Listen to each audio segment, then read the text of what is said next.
மனம் திரும்புங்கள், பரலோக ராஜ்யம் சமீபமாயிருக்கிறது என்று பிரசங்கித்த இயேசு கிறிஸ்துவின் நாமத்தில் வாழ்த்துக்கள். யோவேல் 2ஆம் அதிகாரம் 13ஆம் வசனத்திலிருந்து வாசிக்கிறேன். நீங்கள் உங்கள் வஸ்திரங்களை அல்ல, உங்கள் இருதயங்களை கிழித்து உங்கள் தேவனாகிய கர்த்தரிடத்தில் திரும்புங்கள். அவர் இரக்கமும் மன உருக்கமும் நீடிய சாந்தமும் மிகுந்த கிருபையும் உள்ளவர். அவர் தீங்குக்கு மனஸ்தாபப்படுகிறவருமாய் இருக்கிறார். ஒருவேளை அவர் திரும்பி மனஸ்தாபப்பட்டு உங்கள் தேவனாகிய கர்த்தருக்கு போஜன பலிகளையும் பான பலிகளையும் செலுத்துகிறதற்கான ஆசீர்வாதத்தை தந்தருள்வார்.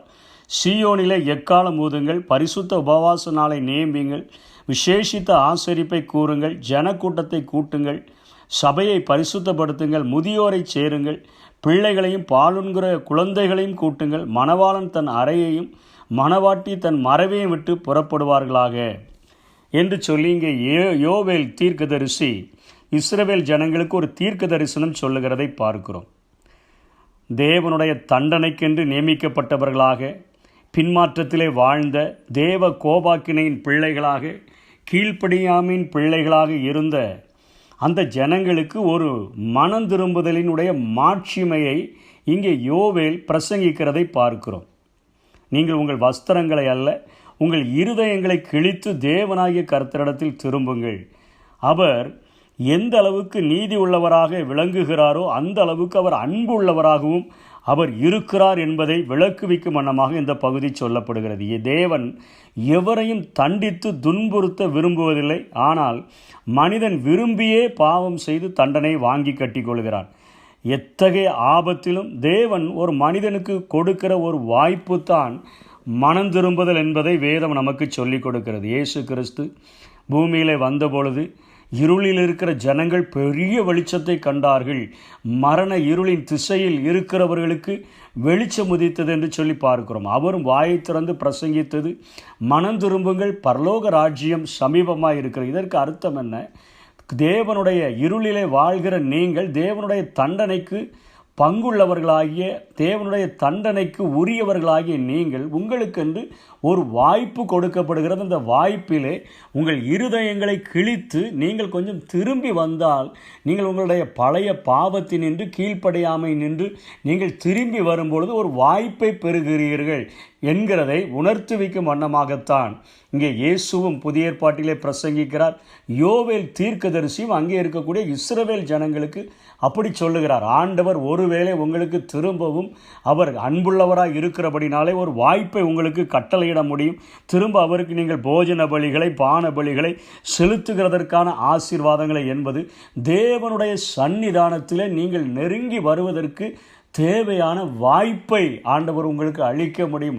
நீங்கள் பின்வாங்கி போயிருக்கிற நிலைமையில் இருந்தாலும், நீங்கள் தண்டனைக்கு உரியவர்களாய் மாற்றப்பட்டு இருந்தாலும், எங்களுடைய வாழ்க்கை இதோடு அழிந்து விட்டது என்கிற ஒரு சூழ்நிலையில் இருந்தாலும் கூட தேவன் தருகிற ஒரு வாய்ப்பு, அதாவது மனம் திரும்புதலை நீங்கள் பயன்படுத்தி கொண்டால் தேவன் உங்களுக்கு ஆசீர்வாதத்தை தந்தருள்வார். ஆகவே நீங்கள் யாரெல்லாம் இப்படிப்பட்ட மனம் திரும்புதலுக்கு உள்ளாக வேண்டும் என்பதிலே எல்லாரையும் அவர் குறிப்பிடுகிறதை பார்க்கிறோம். ஜனத்தை கூட்டுங்கள், சபையை பரிசுத்தப்படுத்துங்கள், முதியோரை விட்டுவிடாதீர்கள், முதியோரையும் சேருங்கள், பிள்ளைகளையும் சேருங்கள், பாலுண்கிற குழந்தைகளை, சின்ன கை குழந்தைகளையும் கூட்டுங்கள், மணவாளன் தன் அறையையும் மணவாட்டி தன் மறைவையும் விட்டு புறப்பட. மணவாளனும் மணவாட்டியும் கூட இப்படிப்பட்ட ஒரு வாய்ப்பை பயன்படுத்தி கொள்ளும்படியான ஒரு அழைப்பு என்று இங்கே யோவேல் சொல்லுகிறதை பார்க்கிறோம். எல்லா மனுஷரும் ரட்சிக்கப்படவும் சத்தியத்தை அறிவை அடையவும் அவர் சித்தமுள்ளவராய் இருக்கிறார் என்று வேதம் சொல்லுகிறது. இங்கே யோவேல் சொல்லுகிறார், எல்லாரும் கூடி வாருங்கள். அன்றைய தினத்தில் அவர்கள் மீண்டும் மீண்டும் கடினப்பட்டுத்தான் இஸ்ரவேல் ஜனங்கள் வாழ்ந்தார்கள். அவர்கள் உபத்திரவத்தின் காலத்தில்தான் ஆண்டவரிடத்தில் வருவார்கள் என்கிற ஒரு நியதி இருக்கிறது. ஆனால் இன்றைக்கு இந்த சத்தியம் நமக்கு ஒரு மிகப்பெரிய ஆசீர்வாதத்தை கொடுக்கக்கூடியதாக இருக்கிறது. எல்லா மனுஷரும், ஜனமாயிருந்தாலும், அவர்கள் சபையாயிருந்தாலும், அவர்கள் முதியோராயிருந்தாலும், பிள்ளைகளாயிருந்தாலும், பாலுண்கிற குழந்தைகளாயிருந்தாலும், மணவாளனாயிருந்தாலும், மணவாட்டியாயிருந்தாலும், இந்த வாய்ப்பை நாம் பயன்படுத்தி கொள்ளும் பொழுது நம்மை ஆண்டவர் தண்டனை நின்று நம்மை தப்புவிக்க வைத்து நமக்கொன்று ஒரு மிகப்பெரிய வாழ்க்கையை தருகிறதற்கு ஆண்டவர் இன்றைக்கும் உண்மை உள்ள ஒரு ஆண்டவராக இருக்கிறார். இருளில் இருக்கிற ஜனங்கள் பெரிய வெளிச்சத்தை கண்டார்கள்.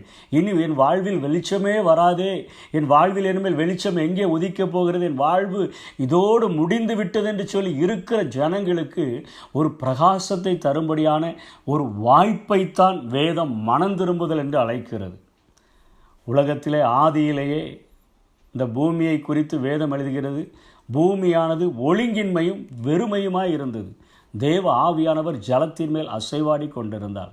1-2 அதிகாரங்களிலே ஆண்டவர் அதை நேர்த்தியானதாக நல்லது என்று அவர் சொல்லத்தக்கதாக அவைகளை மாற்றி அமைத்ததை பார்க்கிறோம். அதே போலதான் நம்முடைய வாழ்க்கையிலும் பாலடைந்து கிடக்கிற மண்டபங்கள் போன்ற வாழ்க்கையை ஒரு பளிங்கு மாளிகையாக அவர் மாற்ற முடியும் என்பதை இந்த பகுதி நமக்கு சுட்டி காட்டக்கூடியதாக இருக்கிறது. இதில் ஒரு சில ஆசீர்வாதங்களை குறித்தும் அங்கே யோவேல் தீர்க்கதரிசி சொல்லிக் கொடுக்கிறதை பார்க்கிறோம். ஆசீர்வாதங்களை சொல்லிக் கொடுக்கிறார். ஆண்டவரிடத்தில் நாம் மனம் திரும்பும் பொழுது நமக்கென்று ஒரு பாதுகாப்பு கிடைக்கிறது என்பதை அவர் கற்றுக் கொடுக்கிறதை பார்க்கிறோம். ஒரு பாதுகாப்பை ஆண்டவர் நமக்கு தருகிறார். 19ஆம் வசனத்திலே ஆண்டவர் நமக்கு தானியத்தையும் திராட்சரசத்தையும் எண்ணெயும் கொடுத்தேன், நீங்கள் அதனால் திருப்தியாவீர்கள். திருப்தி உள்ள ஒரு வாழ்க்கையை ஆண்டவர் நமக்கு தரும்படியாக இருக்கிறார். எதிரிகளினுடைய கையினின்று 20ஆம் வசனத்திலே நம்மை விடுதலையாக்கி அவர்களுக்கு எதிரிகளுக்கு ஒரு மிகப்பெரிய ஒரு அழிவை கொடுக்கக்கூடியவராக இருக்கிறார். நாம் ரட்சிக்கப்படும் பொழுது தேசமே நீ பயப்படாதே, மகிழ்ந்து களிகூறு, கர்த்தர் பெரிய காரியங்களை செய்வார். ரட்சிக்கப்படுகிற மனிதர்கள் மூலமாக தேசத்திலும் ஆண்டவர் பெரிய காரியங்களை செய்ய முடியும். ஆண்டவர் நமக்கு ஒரு திருப்தி உள்ள ஒரு வாழ்க்கையை தர முடியும். தேசத்தை ஆசீர்வதிக்க முடியும். தானியத்தினால் நிரப்ப முடியும். இப்படிப்பட்ட ஆசீர்வாதங்களை ஆண்டவர் தருகிறதாக இந்த பகுதிகள், கீழே உள்ள பகுதிகள் மிகவும் அழகாக குறிப்பிடுகிறதை பார்க்கிறோம். வாய்ப்பை பயன்படுத்தி கொள்ளும் பொழுது ஆண்டவரே நீர் எங்களுக்கு தருகிற ஒரு வாய்ப்பு, மனம் திரும்புங்கள், பரலோக ராஜ்யம் சமீபமாக இருக்கிறது. அந்த மனம் திரும்பாத பட்சத்தில் நரகத்தின் ஆக்கினைக்குள்ளாக நாங்கள் சென்று விடுவோமே, எங்களுக்கென்று ஒரு வாய்ப்பு தரப்பட்டிருக்கிறதே, அந்த வாய்ப்பு எல்லா மனிதர்களையும் அது உள்ளடக்கியதாக இருக்கிறதே. பெரியவர்கள், முதியோர்கள், வாலிபர்கள், குழந்தைகள், கைக்குழந்தைகள் எல்லாரையும் உள்ளடக்கியதாக இருக்கிறதே. இந்த காரியத்தில் நாங்கள் எங்களை ஒப்பு கொடுத்து நாங்கள் மனம் திரும்பி எங்கள் இருதயங்களை கிழித்து வருகிறதற்கு எங்களுக்கு உதவி செய்யுங்கன்னு சொல்லி கேட்டோன்னு சொன்னால் பெரிய தண்டனையிலிருந்து நாம் விடுதலை பெற்றுக்கொள்ள முடியும். சாத்தான் இந்த உலகத்தில் அவன் மிகப்பெரிய தந்திரசாலியாக அநேக நேரங்களில் நீ உன்னுடைய வாழ்க்கை இடிந்து போய்விட்டது, நீ இனிமேல் எப்படி எழும்பி நிற்க முடியும், உன் வாழ்க்கையை யார் கட்ட முடியும் என்று சொல்லி அநேக நேரங்களில் நம்பிக்கை இழப்பில் ஆழ்த்தி இனி வாய்ப்பே இல்லை என்று சொல்லி புதிய வாழ்வு உனக்கு சாத்தியமாகாது, சமூகத்தில் உனக்கு அங்கீகாரம் ஏற்படாது என்று சொல்லி மரணத்துக்கு நேராக அவன் வழிநடத்தி விடுகிறான்.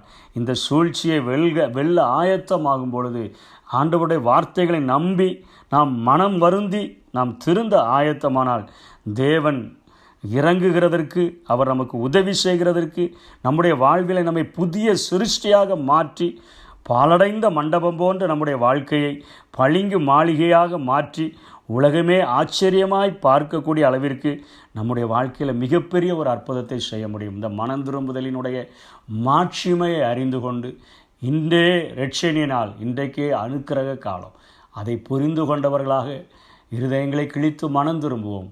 பாவத்தின் தண்டனையிலிருந்து நாம் தப்பித்து கொள்வோம். வரப்போகிற ராஜ்யத்திற்கு பங்குள்ளவர்களாய் நாம் மாறிவிடுவோம். கர்த்தர் தாமே அப்படிப்பட்ட கிருபைகளை நமக்கு தருவாராக. ஆமென். வருங்கால பயங்களெல்லாம் வாட்டுதோ அனுதினமும், அருள்நாதர் இயேசுவிடம் அனைத்தையும் கொடுத்து விடு. அருள்நாதர் இயேசுவிடம் அனைத்தையும் கொடுத்து விடு. ஆனந்தம் பேரானந்தம் என் அருள்நாத சமூகத்திலே. ஆனந்தம் பேரானந்தம் நம் அருள்நாத சமூகத்திலே. போராடும் என் நெஞ்சமே மறந்தாய்.